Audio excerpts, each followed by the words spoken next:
Hi guys, for those who don't know me, my name's Jahan and I work at an AI startup here in London.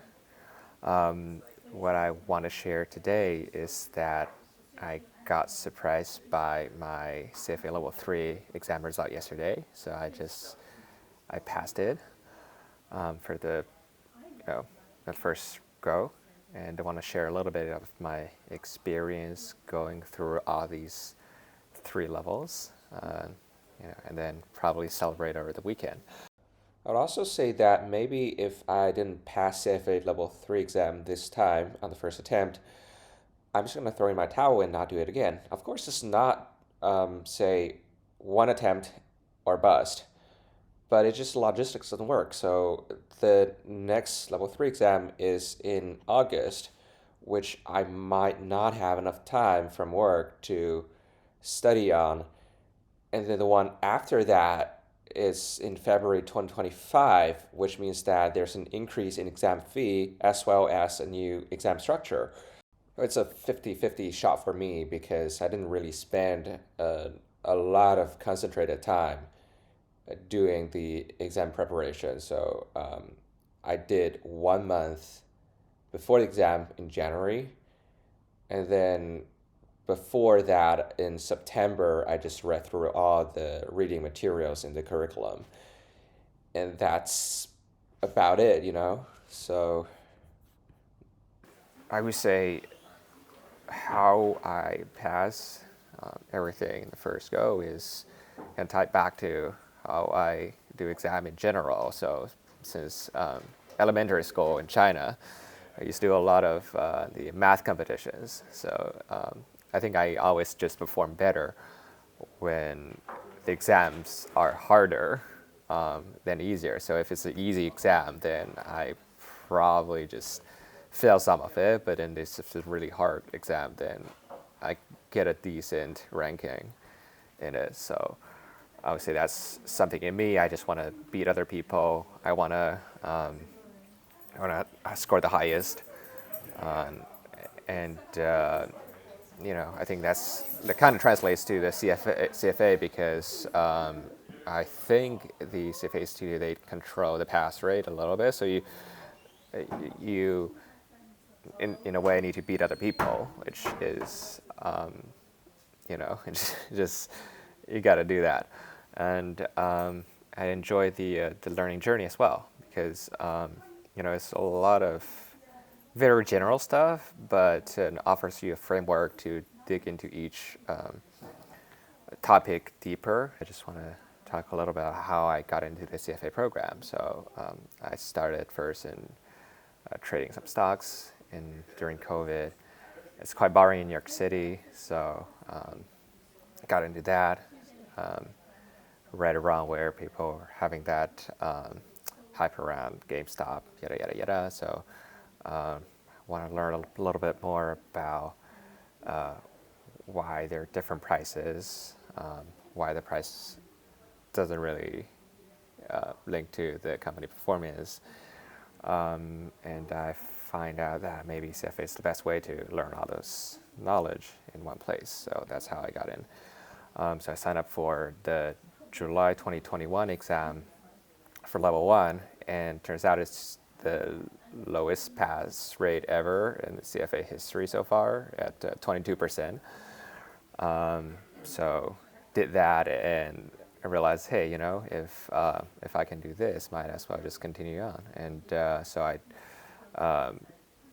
did a master in the middle, so it's took a year not studying this off, and started doing level 2 for May 2023, and then now I just passed the level 3. It's February 2024.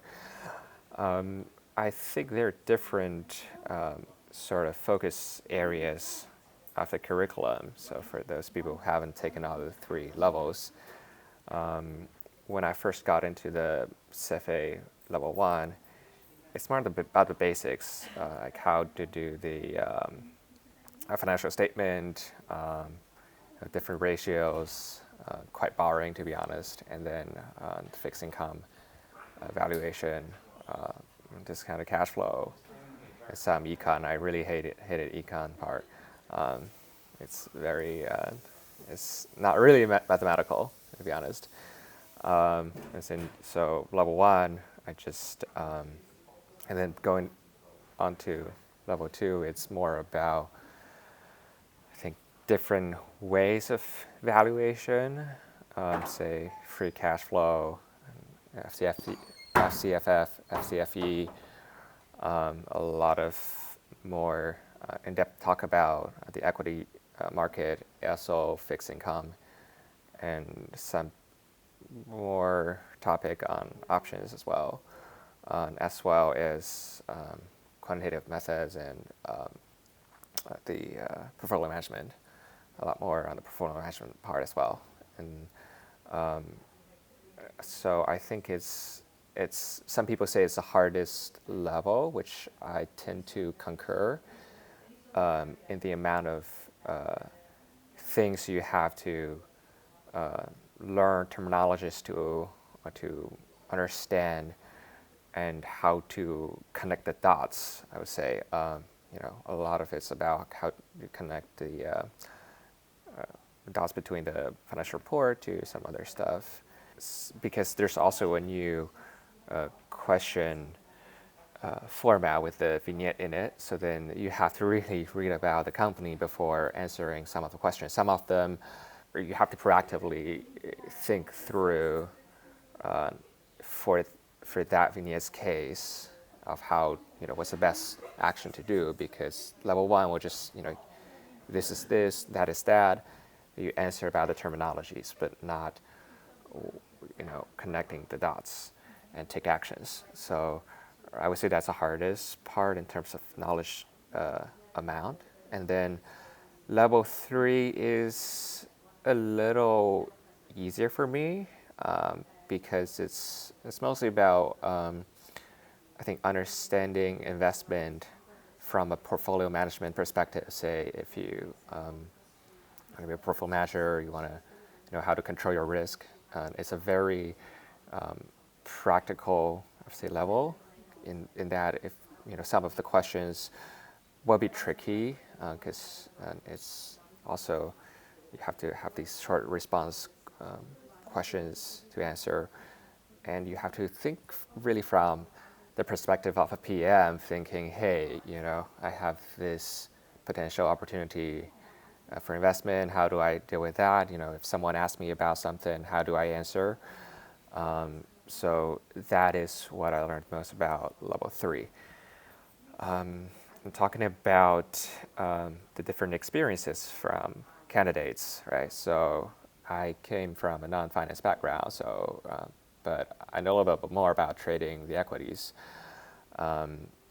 So for me, from level 1 to 3, the equities part is really the easiest, as well as some of the options, because I already know how the market works. I know how the trading execution works, but I'm really not sure about the financial statement and some other stuff.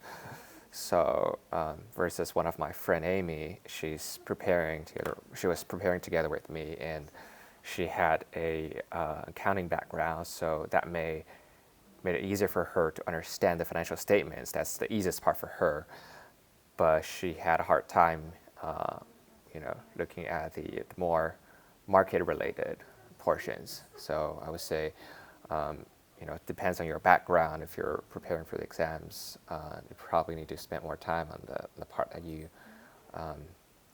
you're not so familiar with, and maybe just look at other resources outside of the curriculum to understand those markets better. As for the materials, I just read the official curriculum, nothing else, nothing like Kaplan or other stuff.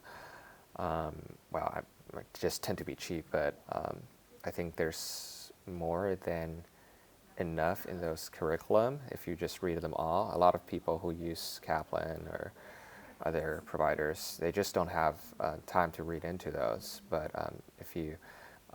I also made cheat sheets for level 1 and 2, of the important formulas and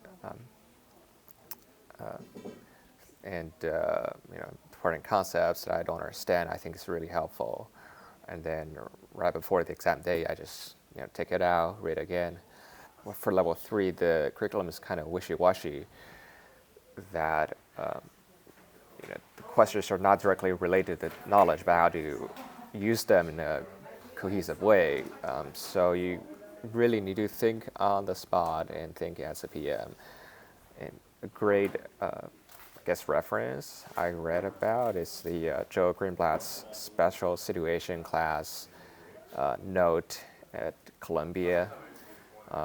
It's really in depth about how to invest in the equities market and understanding when to invest, how to control your risk. It is a lot of those stuff I would say is complementary to your level 3 learning.